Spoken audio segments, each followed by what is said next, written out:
اما بعد اعوذ باللہ من الشیطان الرجیم بسم اللہ الرحمن الرحیم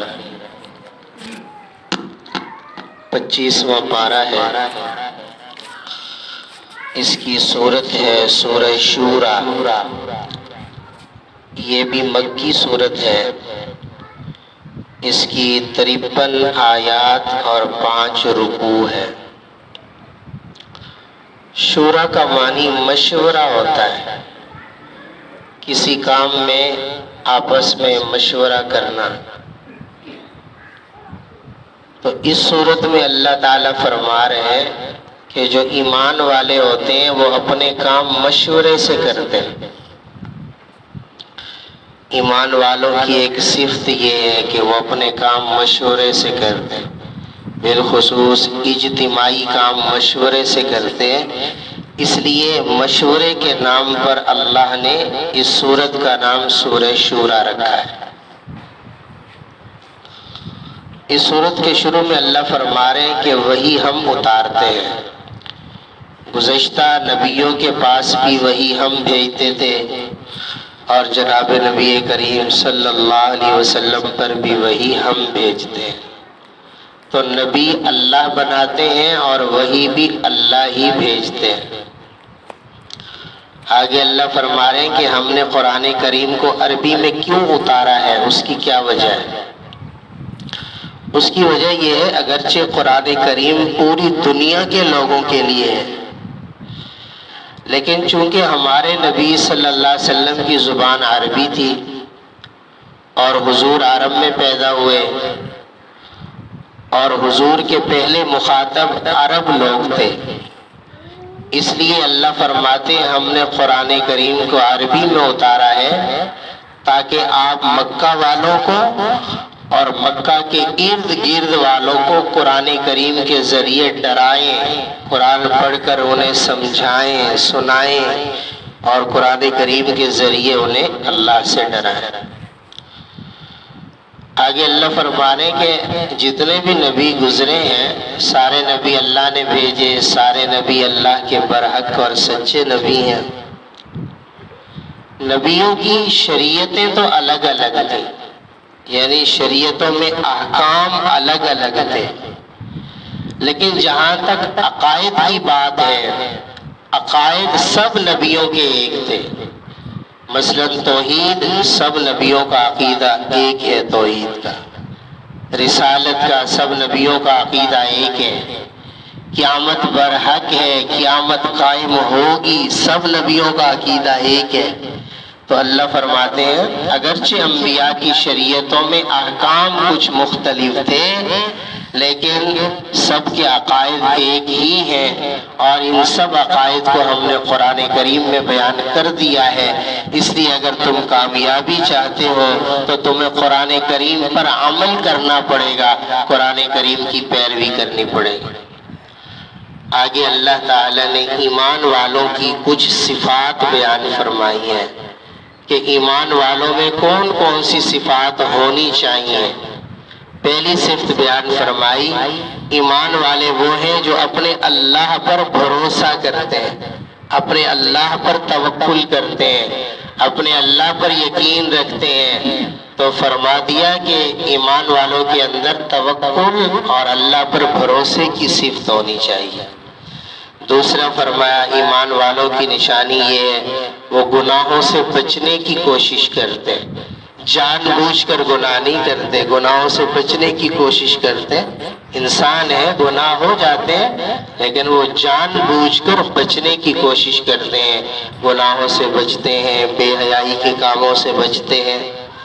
اسی طرح ایمان والوں کی ایک صفت یہ ہے، فرمایا اگر ان کو غصہ آ جائے تو وہ غصہ آنے کے باوجود بھی لوگوں کو معاف کر دیتے ہیں۔ تو معاف کر دینا، غصے کو پی جانا، یہ ایمان کی نشانی ہے۔ اسی طرح فرمایا ایمان والے وہ ہیں جو اپنے اللہ کی فرما برداری کرتے ہیں، ایمان والے وہ ہیں جو نماز کی پابندی کرتے ہیں، ایمان والے وہ ہیں جو اپنے کام مشورے سے کرتے ہیں۔ نبی کریم صلی اللہ علیہ وسلم کا علم بھی کامل ہے، حضور سارے نبیوں کے سردار، حضور کے پاس علم بھی کامل، عقل بھی کامل. اگر حضور کسی سے مشورہ نہ لیتے تو کوئی حرج نہیں تھا، حضور اپنی مرضی سے بھی کام کر سکتے تھے. لیکن حضور صلی اللہ علیہ وسلم سے بھی فرمایا گیا کہ آپ بھی جب کوئی کام کریں تو اپنے صحابہ سے مشورہ لے لیا کریں. وَشَاوِرْهُمْ فِي الْأَمْرِ. حالانکہ حضور کو مشورے کی ضرورت ہی نہیں تھی، عقل بھی کامل مکمل، علم بھی مکمل، حضور کے فیصلے میں غلطی بھی نہیں ہو سکتی. پھر بھی حضور سے فرمایا جا رہا ہے ٹھیک ہے اگرچہ آپ بڑے ہیں لیکن وَشَاوِرْهُمْ فِي الْأَمْرِ. آپ نے بھی کوئی کام کرنا ہو تو اپنے صحابہ سے پہلے مشورہ لے لیا کرو. تو مشورے میں برکات ہوتی ہیں. بس اوقات جس بندے کو ہم چھوٹا سمجھ رہے ہوتے ہیں اللہ اس کی زبان سے بھی ایسی بات نکلوا دیتے ہیں جو سب کے لیے رہنمائی بن جاتی ہے. اس لیے فرمایا مسلمانوں کو اپنے کام بالخصوص جو اجتماعی کام ہو ان کو مشورے کے ساتھ کرنا چاہیے، اور مشورہ کرنا سنت بھی ہے اور مشورہ کرنے پر ثواب بھی ہوتا ہے.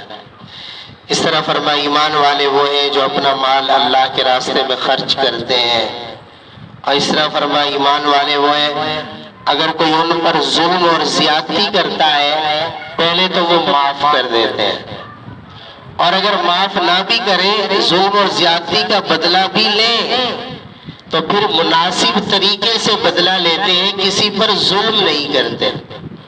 دیکھیں اس کا مسئلہ یہ ہے اگر کوئی کسی پر ظلم کرتا ہے، زیادتی کرتا ہے، اگر وہ اگلا آگے اس کو اللہ کے لیے معاف کر دے تو اللہ اسے بہت بڑا اجر عطا فرماتے ہیں.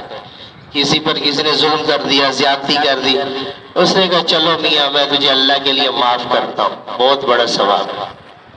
لیکن اگر وہ کہے کہ نہیں میں نے بدلہ لینا ہے تو بدلہ بھی لے سکتا ہے، لیکن پھر بدلہ لینے میں احتیاط کرنی چاہیے. جتنا ظلم اس پر ہوا ہے وہ اتنا ہی بدلہ لے، اس سے زیادہ بدلہ نہ لے. اگر اس سے زیادہ بدلہ لے گا تو پھر یہ ظالم بن جائے گا، پھر یہ اللہ کی پکڑ میں آ جائے گا. مثلا اگر کسی نے کسی کو ایک تھپڑ مارا ہے، اب اگر کوئی بدلے میں 2 تھپڑ مارے گا تو یہ ظلم ہو جائے گا. کسی نے کسی کو ایسا تھپڑ مارا ہے، اب اگر وہ زور سے مارے گا تو یہ ظلم ہو جائے گا. تو پہلے تو معاف کر دینا چاہیے، اور اگر بدلہ لینا بھی ہو تو اس طریقے سے لے کہ ظلم نہ ہو، وگرنہ ایسا نہ ہو کہ لینے کے دینے پڑ جائیں. تو فرمایا ایمان والے وہ ہیں جو پہلے تو معاف کر دیتے ہیں اور اگر بدلہ بھی لیں تو مناسب طریقے سے لیتے ہیں.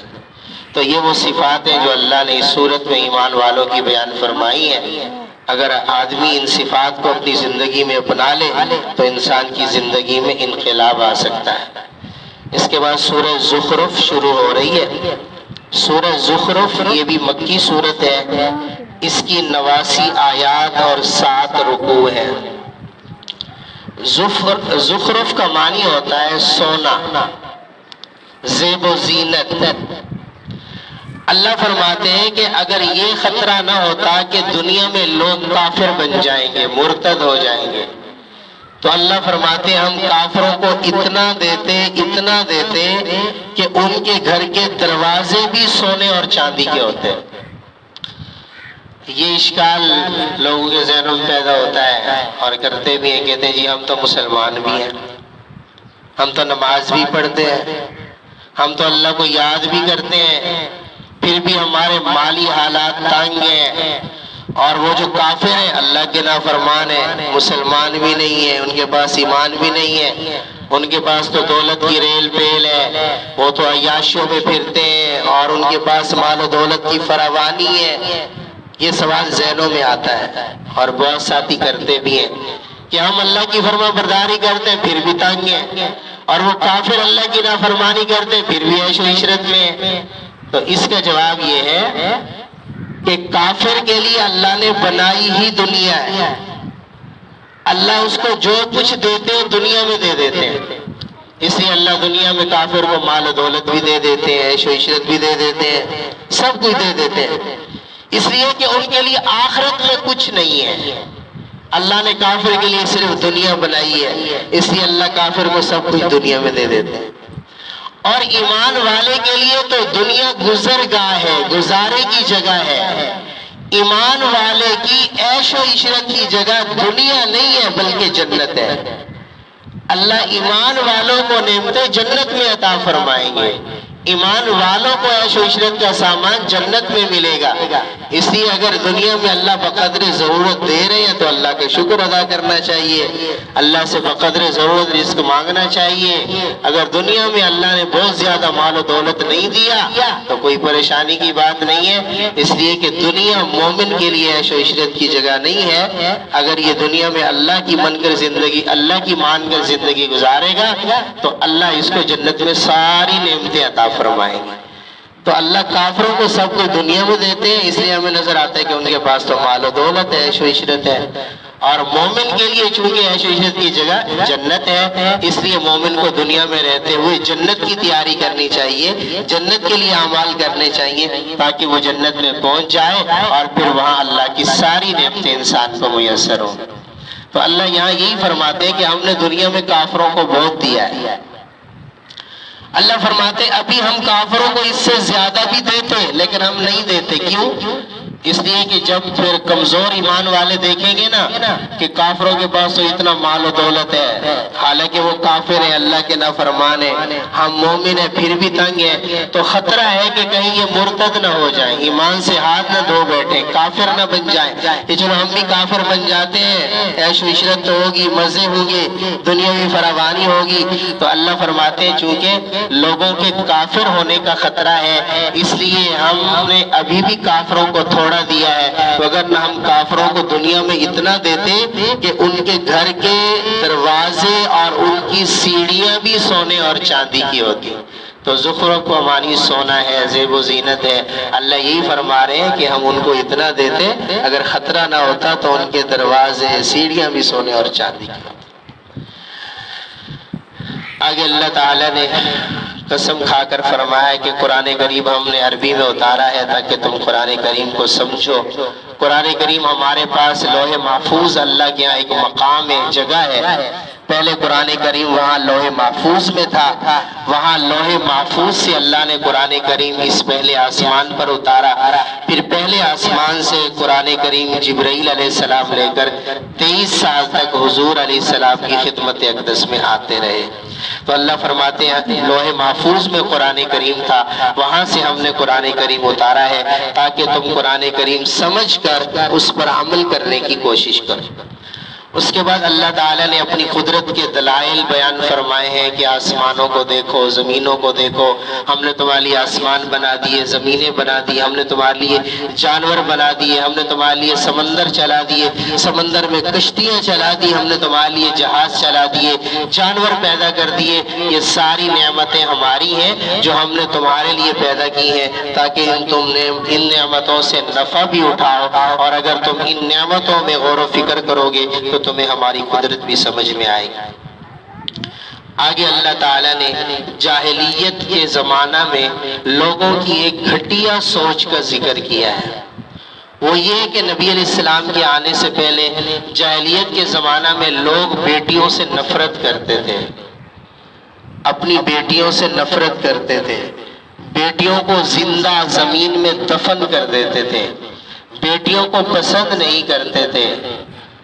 تو اللہ یہاں یہی فرما رہے ہیں کہ یہ ان کی کتنی گھٹیا سوچ ہے کہ یہ بیٹیوں کو پسند نہیں کرتے، بیٹیوں کو ناپسند کرتے ہیں، اور ظلم یہ ہے کہ اگر اللہ بیٹی دیتے ہیں تو بیٹی کو یہ زندہ دفن کر دیتے ہیں۔ کتنا بڑا ظلم ہے، حالانکہ بیٹی اللہ نے رحمت بنائی ہے، اللہ نے بیٹی کو رحمت بنایا، اور نبی کریم صلی اللہ علیہ وسلم نے فرمایا جس نے ایک بیٹی کی، 2 بیٹیوں کی، 3 بیٹیوں کی، 1 بہن کی، 2 بہنوں کی، 3 بہنیوں کی پرورش کی، ان کا خیال رکھا، ان کی تربیت کی، پھر ان کی اچھی جگہ شادی کر دی، نبی علیہ السلام فرماتے ہیں وہ جنت میں مجھ محمد کے ساتھ ایسے ہوگا جیسے یہ 2 انگلیاں اکٹھی ہیں۔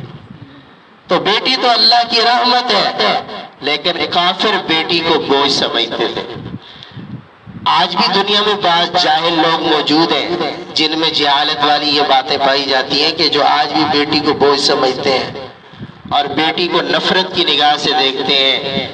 اس گھٹیا سوچ کی اللہ نے یہاں تردید فرمائی اور فرمایا بیٹی کو تو ہم نے رحمت بنایا ہے، اور فرمایا جس گھر میں پہلی بیٹی پیدا ہو تو ان کو تو خوش ہونا چاہیے کہ ان کے گھر میں سب سے پہلے اللہ کی رحمت آئی ہے۔ اس لیے چاہے بیٹے ہوں چاہے بیٹیاں ہوں، اللہ کی طرف سے اولاد ہے، ان کی قدر کرنی چاہیے، انصاف کا معاملہ کرنا چاہیے، بیٹوں کو ان کا حق دینا چاہیے اور بیٹیوں کو ان کا حق دینا چاہیے۔ اور اللہ فرماتے ہیں یہ ہماری قدرت ہے۔ اللہ فرماتے ہیں ہم کسی کو چاہتے ہیں تو صرف بیٹے دیتے ہیں، بیٹیاں نہیں دیتے، صرف بیٹے دیتے ہیں۔ اللہ فرماتے ہیں ہم کسی کو چاہتے ہیں تو صرف بیٹیاں دیتے ہیں، بیٹا نہیں دیتے۔ اور تیسرا، اگر ہم کسی کو چاہتے ہیں تو بیٹے بھی دیتے ہیں بیٹیاں بھی دیتے ہیں، دونوں دیتے ہیں۔ اور چوتھا فرمایا اگر ہم چاہتے ہیں تو کسی کو کچھ بھی نہیں دیتے، نہ بیٹا دیتے ہیں نہ بیٹی دیتے ہیں، اس کو باج بنا دیتے ہیں، لاولد بنا دیتے ہیں، اس کی اولاد ہی نہیں ہوتی، ہم اسے اولاد بھی نہیں دیتے۔ تو اللہ فرماتے ہیں یہ چاروں صورتیں ہیں اور یہ چاروں چیزیں ہمارے حکم سے ہوتی ہیں، ہماری مشیت سے ہوتی ہیں۔ ہم کسی کو چاہتے ہیں تو بیٹے دے دیتے ہیں، کسی کو چاہتے ہیں تو بیٹیاں دے دیتے ہیں، کسی کو چاہتے ہیں تو دونوں دے دیتے ہیں، اور کسی کو چاہتے ہیں تو کچھ بھی نہیں دیتے۔ اس لیے ہر حال میں اپنے اللہ پر راضی رہنا چاہیے۔ اللہ بیٹے دے دیں تب بھی راضی رہنا چاہیے، بیٹیاں دے دیں تب بھی راضی رہنا چاہیے، دونوں دے دیں تب بھی راضی رہنا چاہیے، اور اگر کچھ بھی نہ دیں تب بھی راضی رہنا چاہیے۔ اس لیے کچھ نہ دینا یہ بھی اللہ کا حکم ہے، یہ بھی تو اللہ کا حکم کسی پر پورا ہوگا۔ اللہ کسی کو کچھ بھی نہیں دیں گے تاکہ اللہ کا حکم پورا ہو جائے۔ تو جو بھی اللہ اولاد دے اس پر اللہ کا شکر ادا کرنا چاہیے۔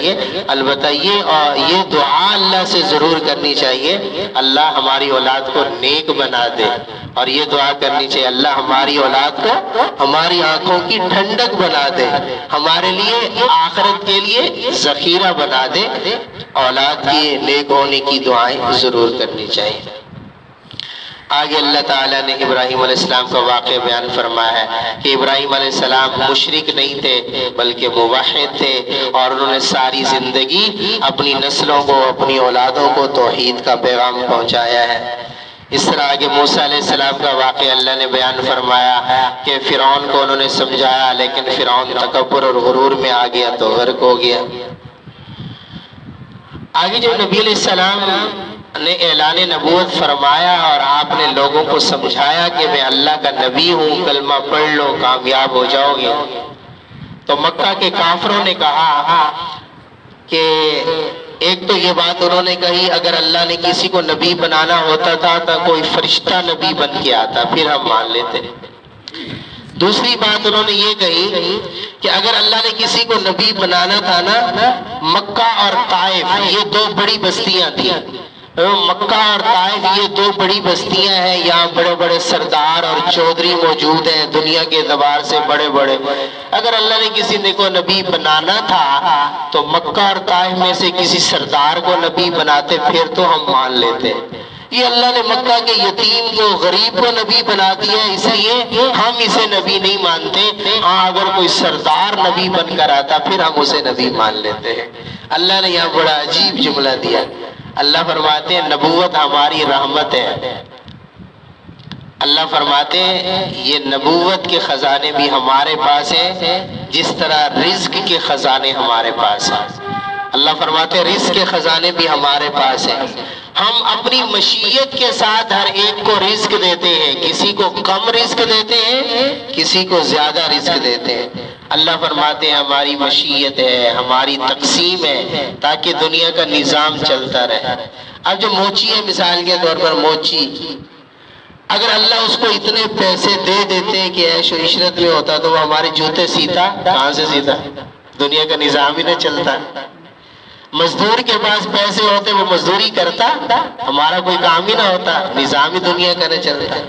یہ اللہ نے دنیا کا نظام چلایا ہے، اپنی حکمت کے تحت رزق تقسیم کیا ہے، کسی کو مال دے دیا ہے، کسی کو مزدور بنا دیا ہے، اور کسی کو غریب بنا دیا ہے، کسی کو امیر بنا دیا ہے، کسی کو تھوڑا رزق دے دیا ہے، کسی کو زیادہ دے دیا ہے۔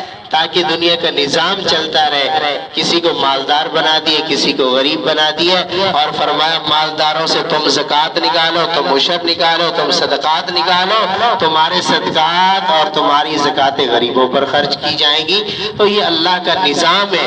اللہ فرماتے ہیں ہم نے اپنی مرضی کے مطابق رزق تقسیم کیا ہے. کسی کو ہم رزق کم دیتے ہیں، کسی کو زیادہ دیتے ہیں. رزق ہمارے ہاتھ میں ہے، کسی کے ہاتھ میں نہیں.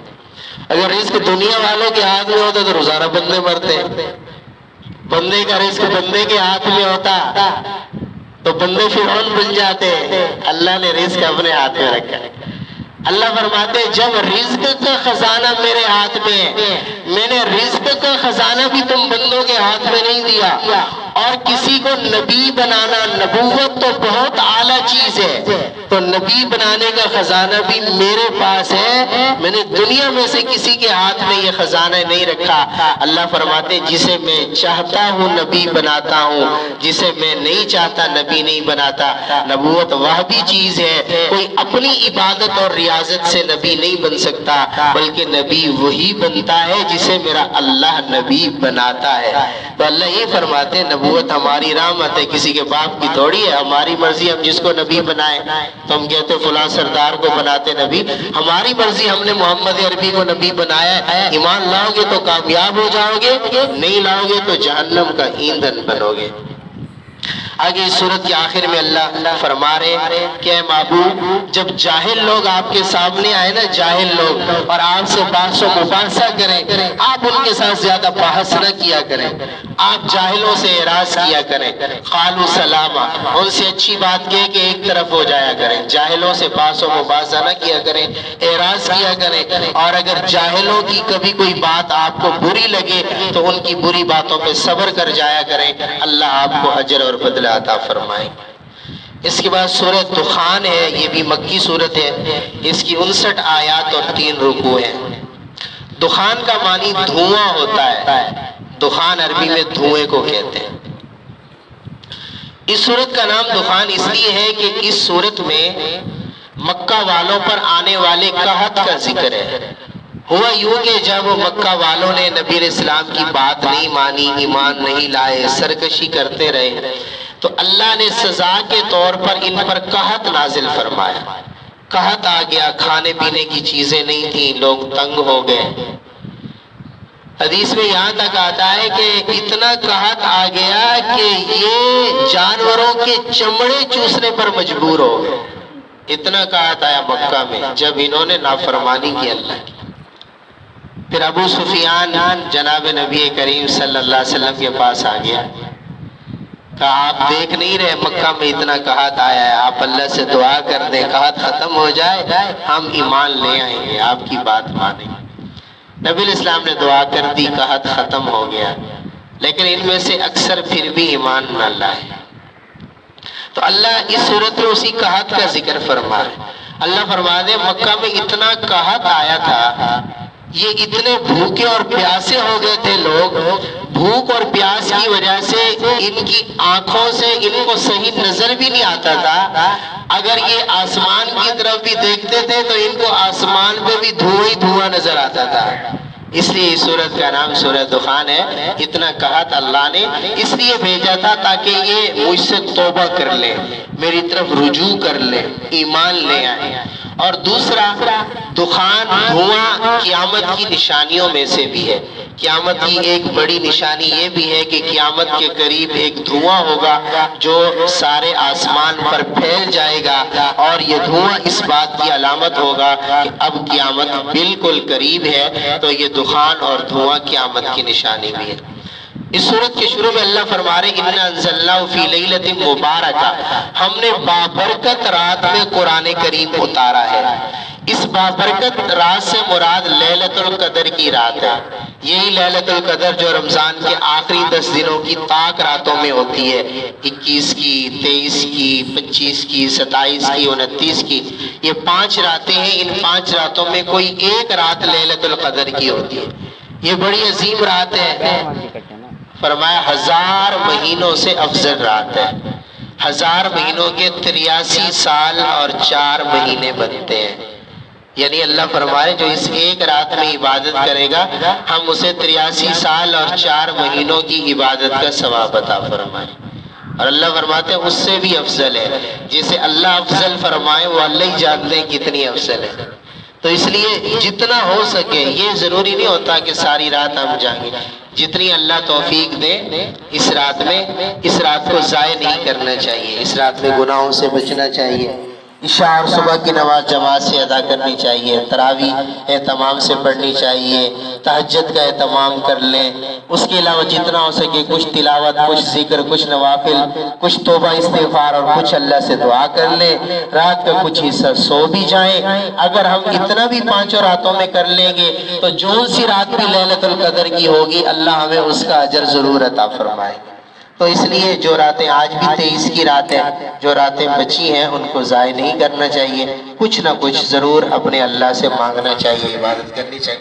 تو اللہ فرماتے ہیں ہم نے اس رات میں قرآن اتارا ہے. تو اس رات کی ایک فضیلت اس لیے بھی ہے کہ اس رات میں اللہ کا قرآن اترا ہے. اس رات کی نسبت قرآن کے ساتھ ہے.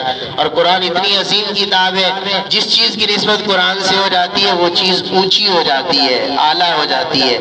اور اس رات کی نسبت بھی قرآن سے ہو گئی ہے. اس لیے اللہ کہتے ہیں ہم نے اس رات کو ساری راتوں کا سردار بنا دیا. تو اللہ فرماتے ہیں ہم نے اس رات میں قرآن اتارا ہے، یعنی لوح محفوظ سے آسمان دنیا تک پورا قرآن اللہ نے اس رات میں اتارا. پھر آسمان دنیا سے جبرائیل علیہ السلام 23 سال تک قرآن حضور علیہ السلام کی خدمت میں لاتے رہے. تو اللہ فرماتے ہیں اس رات میں ہم نے قرآن اتارا ہے. فیہا یفرق کل امر حکیم. اللہ فرماتے ہیں اس رات میں ہر حکمت والے کام کا فیصلہ ہوتا ہے. اگرچہ 1-2 روایتیں ہیں کہ یہ فیصلہ شب برات کی رات میں ہوتا ہے، لیکن جو راجح قول ہے، صحیح روایت ہے، وہ یہی ہے کہ اس لیلۃ القدر کی رات میں اللہ پورے سال کے فیصلے فرماتے ہیں. اس اگلے سال میں کس کو کتنا رزق دینا ہے اس رات میں فیصلہ ہوتا ہے. اس اگلے سال میں کون دنیا سے چلا جائے گا اس رات میں فیصلہ ہوتا ہے. کون دنیا میں آئے گا اس رات میں فیصلہ ہوتا ہے. کس کو کتنا رزق ملے گا اس رات میں فیصلہ ہوتا ہے. فیصلے کا مطلب یہ ہے کہ یہ ساری چیزیں پہلے سے اللہ کے علم میں تو ہیں، لیکن اس رات اللہ فرشتوں کے سپرد کر دیتے ہیں کہ اس سال تم نے یہ کام کرنا ہے. رزق والے فرشتوں کے سپرد کر دیتے ہیں کہ اس سال اس بندے کو اتنا رزق دینا ہے. اسرائیل کے سپرد ہو جاتا ہے کہ اس سال فلاں بندے کی روح نکالنی ہے، فلاں کی روح نکالنی ہے. تو اس لیلۃ القدر کی رات میں یہ سارے کام فرشتوں کے سپرد کیے جاتے ہیں. تو اس لیے بھی یہ رات اہمیت کی حامل ہوتی ہے کہ اللہ سے اس رات میں عافیت اور سلامتی مانگنی چاہیے. موسیٰ علیہ السلام کا واقعہ اللہ نے اس میں بیان فرمایا ہے، پیچھے گزر چکا. آگے اللہ تعالیٰ نے جہنمیوں کا انجام بیان فرمایا ہے کہ جہنمی جب جہنم میں جائیں گے بڑا سخت عذاب ہوگا، پریشان ہوں گے، اور وہاں نہ کچھ کھانے کے لیے ملے گا نہ پینے کے لیے ملے گا. کھانے کے لیے مانگیں گے تو اللہ فرماتے ہیں زقوم اور تھوہڑ کا درخت ملے گا. زقوم ایک کانٹے دار درخت ہوتا ہے. جب کھانے کے لیے مانگیں گے تو اللہ وہ کانٹے دار درخت دیں گے. جب وہ کھائیں گے تو گلے میں پھنس جائے گا. پھر ان کو یاد آئے گا کہ دنیا میں کوئی چیز پھنستی تھی تو ہم پانی پیتے تھے. یہ پھر پانی مانگیں گے، پانی تو نہیں ملے گا. اللہ جہنمیوں کا خون اور پیپ ان کو پینے کے لیے دیں گے. جہنمی یہ پیئیں گے، اتنا گرم ہوگا ان کی انتڑیاں کٹ کٹ کر پیشاب کے راستے سے باہر نکل جائیں گی. تو اللہ فرماتے ہیں یہ جہنمیوں کو جہنم میں عذاب ہوگا، اس لیے جہنم کے عذاب سے پناہ مانگنی چاہیے. اور آگے جنتیوں کا انجام بھی بیان کیا کہ جنتیوں کے لیے کیا ہوگا. اللہ کہتے ہیں جنتیوں کے لیے مزے ہوں گے، وہاں ان کے لیے نہریں دودھ کی، شہد کی، پانی کی. اللہ فرماتے ہیں ان کے لیے نہریں ہوں گی، چشمے ہوں گے، باغات ہوں گے، میوے ہوں گے، پھل ہوں گے. ان کے لیے حوریں ہوں گی، مکانات ہوں گے، محلات ہوں گے، نہریں ان کے نیچے سے بہہ رہی ہوں گی. اور اللہ فرماتے ہیں یہ ساری نعمتیں ہم ان کو جنت میں دیں گے. اور اللہ فرماتے ہیں سب سے بڑھ کر ہم جنت میں جنتیوں کو اپنا دیدار بھی عطا فرمائیں گے. اور جنت کی سب سے بڑی نعمت اللہ کا دیدار ہوگا، جو اللہ ہر ہفتے جنتیوں کو اپنا دیدار عطا فرمائیں گے. آخری صورت ہے، اس میں 3 باتیں. سورہ جاسیہ ہے، یہ بھی مکی صورت ہے. اس کی 37 آیات اور 4 رکوع ہیں. اس صورت میں ایک تو اللہ تعالیٰ یہ فرما رہے ہیں کہ ہم نے بنی اسرائیل کو بہت ساری نعمتیں دی. بنی اسرائیلیت جو موسیٰ علیہ السلام کی قوم تھی، اللہ نے ان کو بہت ساری نعمتیں دی، ان کے لیے آسمان سے کھانا اتارا، مان اور سلام۔ موسیٰ علیہ السلام نے پتھر پہ عصا مارا، اللہ نے پتھر سے ان کے لیے پانی کے چشمے جاری کر دیے۔ فرعون سے بچایا ان کو، دریائے نیل سے راستے بنا دیے۔ پھر انہوں نے کہا اب ہم گوشت کھا کھا کے تھک گئے، ہمیں تو کوئی سبزیاں چاہیے، اللہ نے ان کو سبزیاں دی، ساری نعمتیں دی۔ لیکن اللہ فرماتے ہیں پھر بھی جس طرح ان کو ہماری فرما برداری کرنی چاہیے تھی، انہوں نے ہماری فرما برداری نہیں کی، بلکہ وہ ہماری سرکشی پہ اتر آئے اور انہوں نے ہماری نافرمانی۔ اور آگے اللہ فرما رہے ہیں یہ جو دنیا میں جتنے کافر گمراہ ہو رہے ہیں، اس کی بڑی وجہ یہ ہے کہ انہوں نے سب کچھ دنیا کو سمجھا ہوا ہے، مادیت کو سمجھا ہوا ہے۔ وہ سمجھتے ہیں بس دنیا سب کچھ ہے، دنیا ہمارے ہاتھ میں ہے تو سب کچھ ہمارے ہاتھ میں ہے، اگر دنیا ہمارے ہاتھ میں نہیں ہے تو کچھ بھی ہمارے ہاتھ میں نہیں ہے۔ حالانکہ اللہ فرما رہے دنیا تو ضرورت کی چیز ہے، دنیا سب کچھ نہیں ہے، بلکہ اللہ کی ذات سب کچھ ہے جو دنیا عطا کرنے والی ہے۔ اس لیے اس دنیا میں رہ کر اپنے اللہ کو بھول نہیں جانا چاہیے، بلکہ دنیا میں رہ کر اپنے اللہ کو راضی کرنے کی کوشش کرنی چاہیے۔ اور اس سورت کے آخر میں اللہ تعالیٰ نے قیامت کا منظر بیان فرمایا ہے، قیامت کے دن کی سختی بیان فرمائی ہے کہ قیامت کا دن کتنا سخت ہوگا۔ اور اس سورت کا نام جاسیہ ہے۔ جاسیہ کا معنی ہوتا ہے گھٹنے ٹیک دینا، زمین پر گھٹنے ٹیک دینا، جاسیہ۔ اللہ فرماتے ہیں قیامت کا دن اتنا سخت ہوگا، اتنا سخت ہوگا، کتنا سخت ہوگا؟ فرمایا ہر آدمی پسینے میں شرابور ہوگا، کسی کا پسینہ گھٹنوں تک، کسی کا پیٹ تک، کسی کا سینے تک، کسی کا گلے تک۔ کوئی ایسے ہوں گے جن کا سانس بمشکل نکل رہا ہوگا، پورے کے پورے پسینے میں ڈوبے ہوئے ہوں گے، سورج سر کے اوپر ہوگا، ہاں کھانے کے لیے کچھ نہیں ہے، جسم پر کپڑے نہیں ہیں، پاؤں میں جوتا نہیں ہے، ہر ایک پریشان ہوگا۔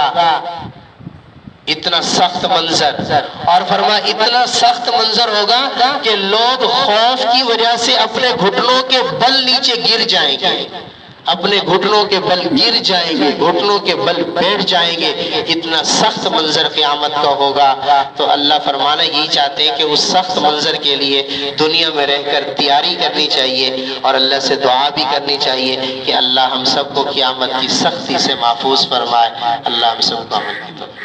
الحمدللہ رب العالمین والصلاة والسلام علی سیدنا ربنا آتنا فی الدنیا حسنہ وفی الآخرۃ حسنہ وقنا عذاب النار ربنا ظلمنا انفسنا وان لم تغفر لنا وترحمنا لنكونن من الخاسرین اللهم انا نسألك من خیر ما سألك من عبدك ونبيك محمد صلی اللہ علیہ وسلم ونعوذ بك من شر ما استعاذ منه عبدك ونبيك محمد صلی اللہ علیہ وسلم انت المستعان وعليك البلاغ ولا حول ولا قوة الا بالله العلي العظيم صلی اللہ تعالی علی خیر خلقہ محمد وعلی آلہ واصحابہ اجمعین برحمتک جزاکم